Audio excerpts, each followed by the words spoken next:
Kau bilang kau menang debat lawan domba yang sesat. Kau bilang banyak yang tobat. Amin Rais, Yusril Mahendra, Yusuf Kala, Din Samsudin, dan semuanya mereka itu sebenarnya penyebab-penyebab masifnya kekuatan-kekuatan khilafah. Dan saya tidak segan-segan untuk menyatakannya karena itu bukti.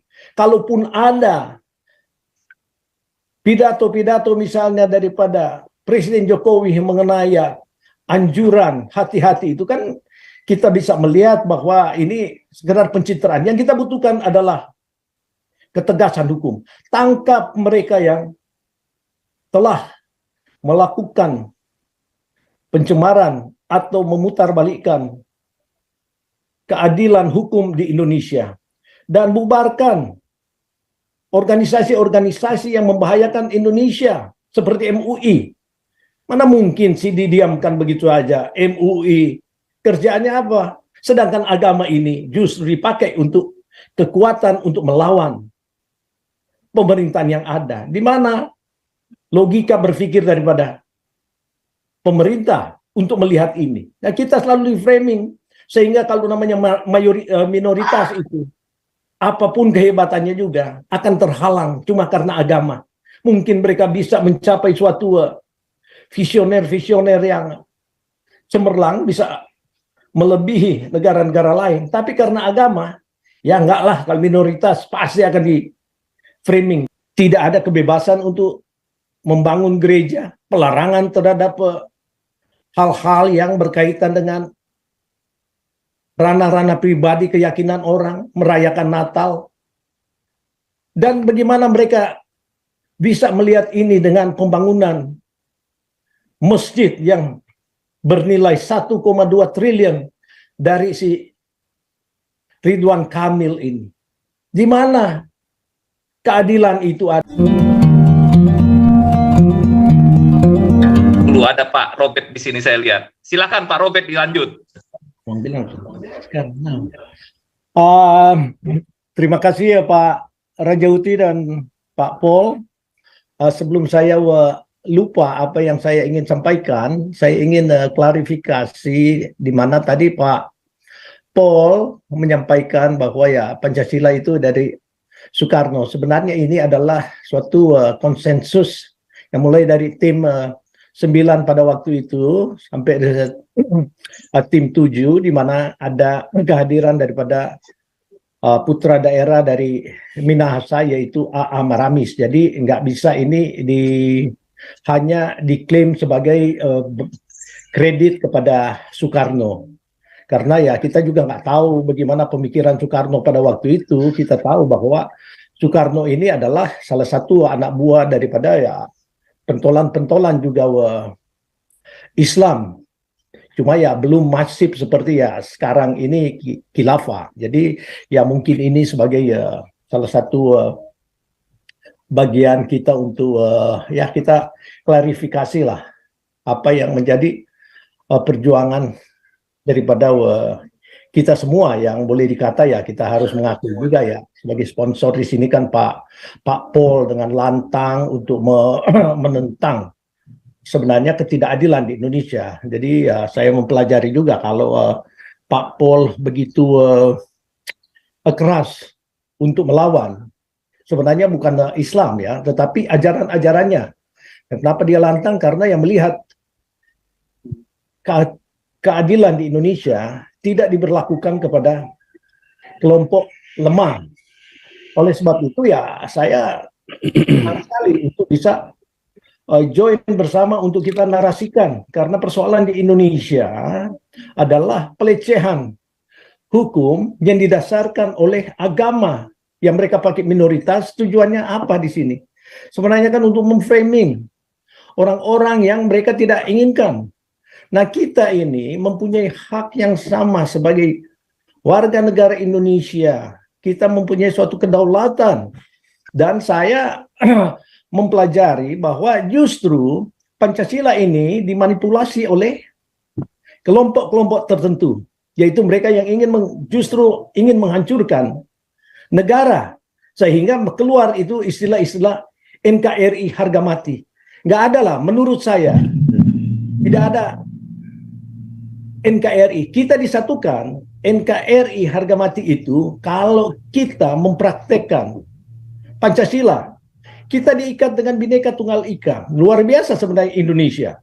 Karena kita terdiri daripada kepulauan yang konon 17.000, yang saya tahu cuma beberapa yang besar-besar saja, yang kecil-kecil ya saya sudah tidak tahu.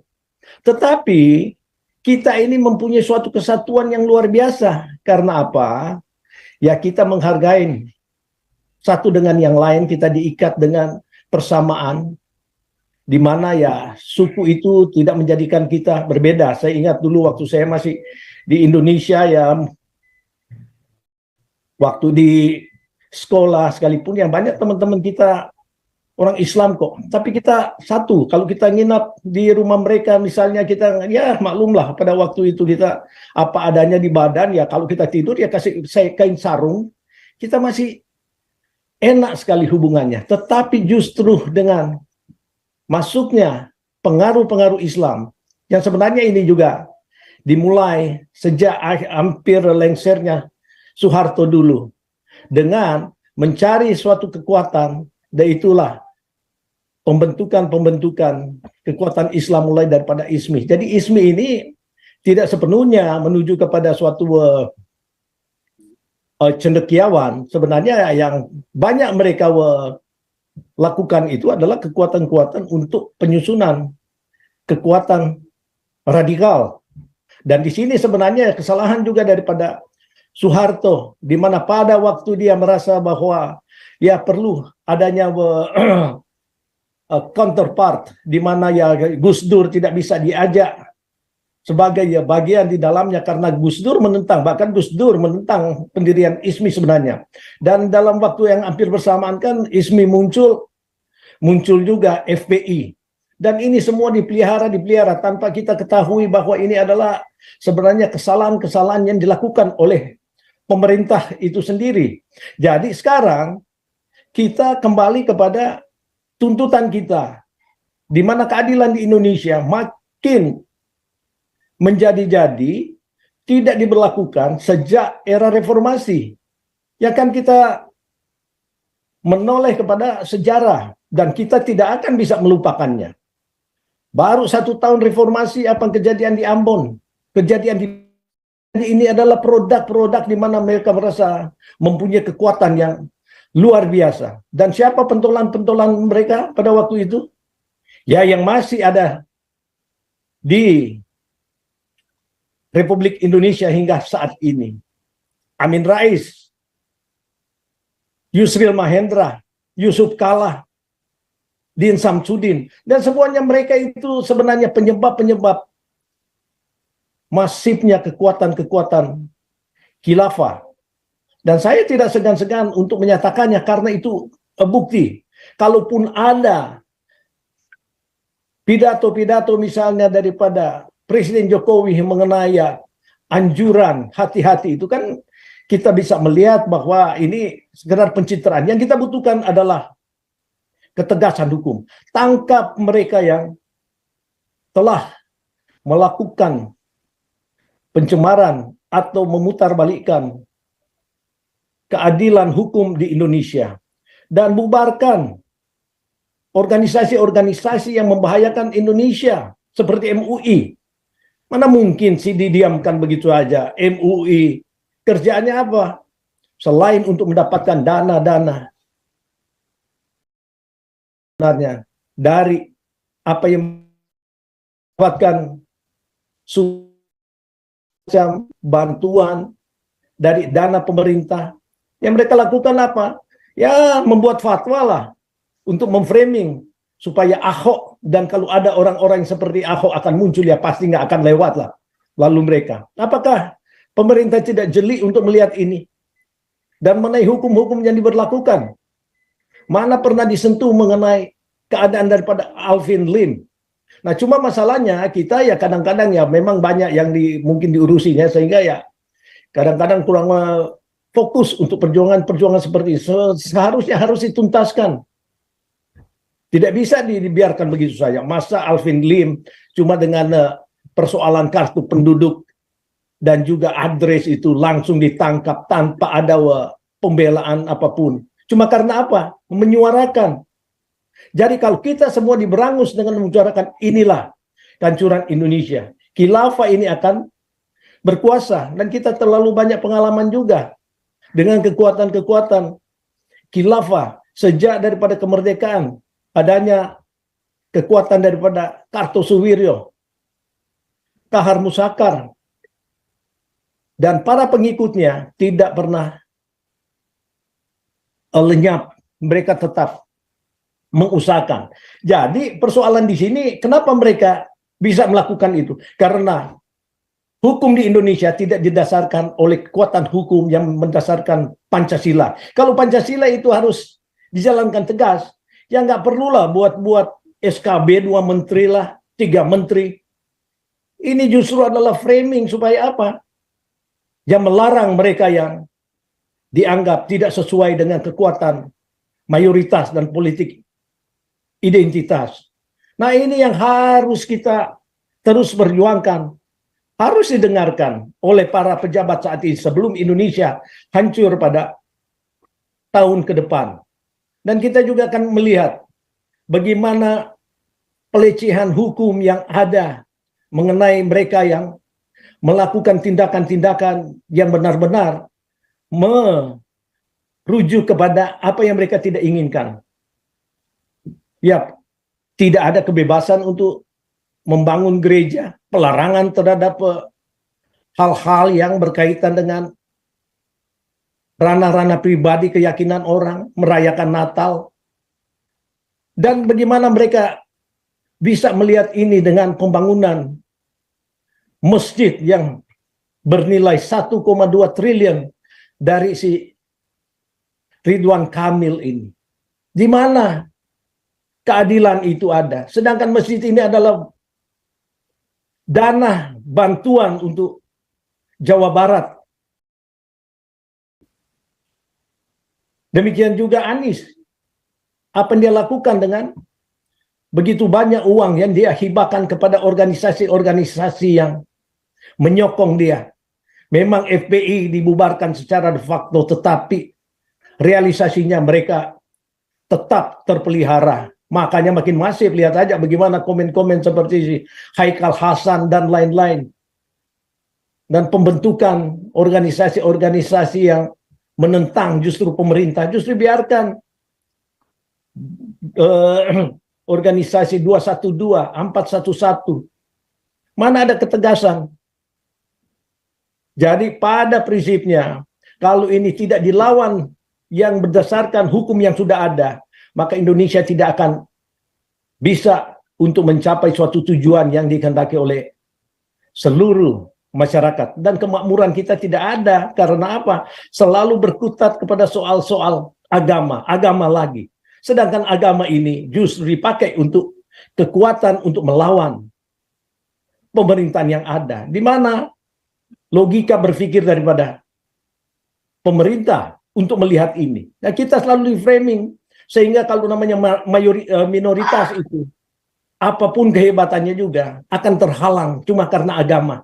Mungkin mereka bisa mencapai suatu visioner-visioner yang cemerlang, bisa melebihi negara-negara lain. Tapi karena agama, ya enggak lah, kalau minoritas pasti akan di framing. Kita lihat aja bagaimana dokter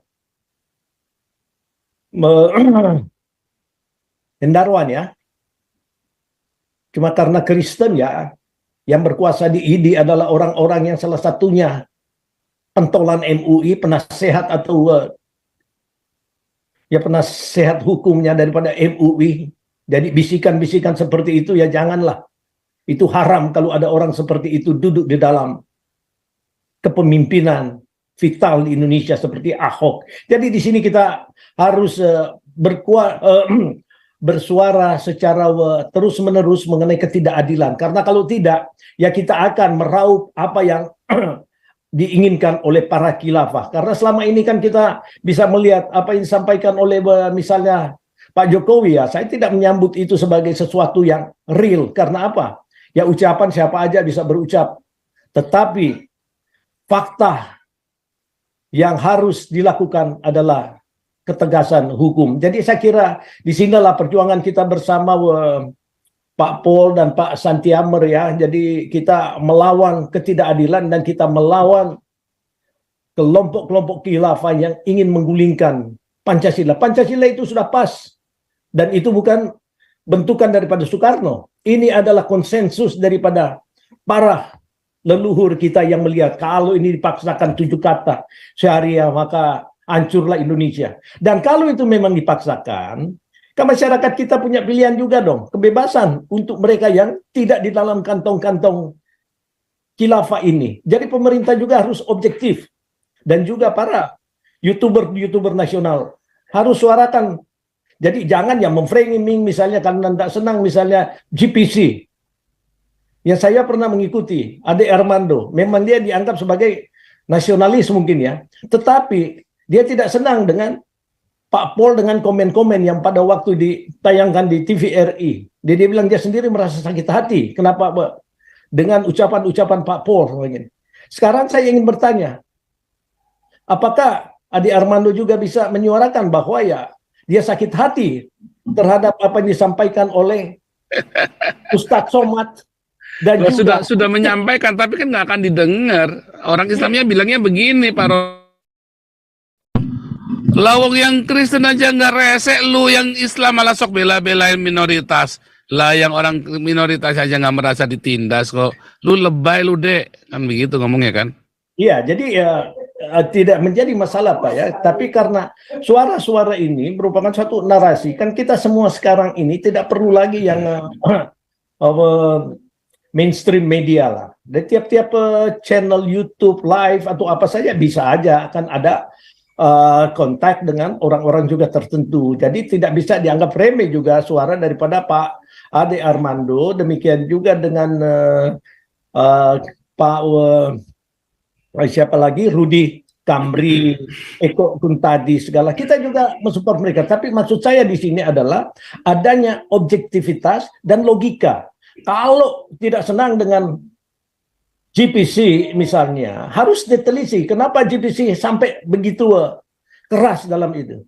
Kita diberi akalnya, Pak Ade Armando selalu di dalam bentuk ya pakai logika. Logika juga dong. Bagaimana? Usulkan dong supaya Somad ditangkap, Rizik kan tidak dikenakan dengan hukum pelecehan agama. Dan bagi kita tidak terusik dengan apa yang disampaikan Somad, karena menurut saya, keyakinan saya kepada Yesus Kristus, dia akan berhadapan dengan Sang Pencipta nanti dikala dia tidak ada lagi di dunia yang sementara ini. Tetapi hukum positif negara harus dijalankan, sehingga kita bisa melihat bahwa inilah kesejahteraan kita bersama.